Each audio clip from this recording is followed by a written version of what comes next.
आज मी काहीतरी वेगळं बनवते. ॲक्च्युली आमच्याकडे ना ह्याला काय म्हणतात माहिती आहे का, शेंगुळ्या म्हणतात. पण काही लोकांकडे ह्याला ना पेडनुळं बोलतात, पेडनुळं. आणि काही लोक शेंगुळं बोलतात.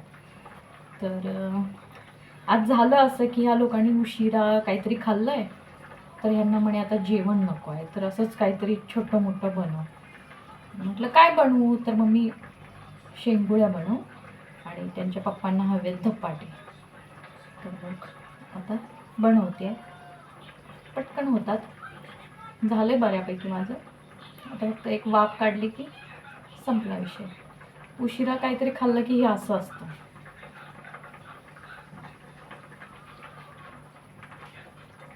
धपाटे त्यांना गरमागरम करून देणार जेवायला बसल्यावर, खायला बसल्यावर.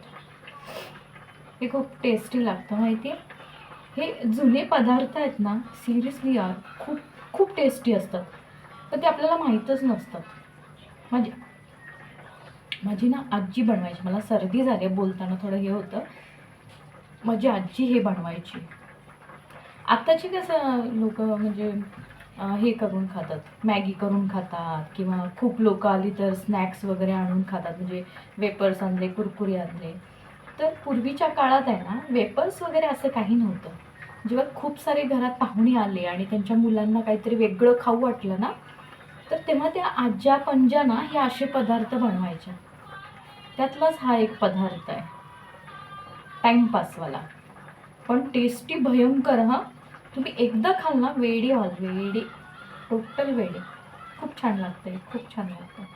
ह्याच्यासोबत एक वेगळ्या प्रकारचा रस्सा पण बनवतात, जर कोणाला हवा असेल तर. पण असंच खाल्लं तर जास्त मजा येते असं मला वाटतं. तर ही पेडणुळं तुम्ही पण बनवू शकता.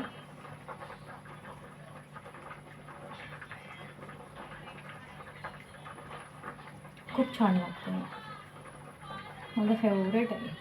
मला सगळे जुने पदार्थ आणि घरगुती पदार्थ खायला जास्त आवडतात. हे असे पारंपरिक पदार्थ तर हो, क्या बात.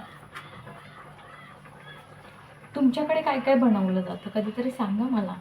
कॉमेंटमध्ये सांगितलं तरी चालेल.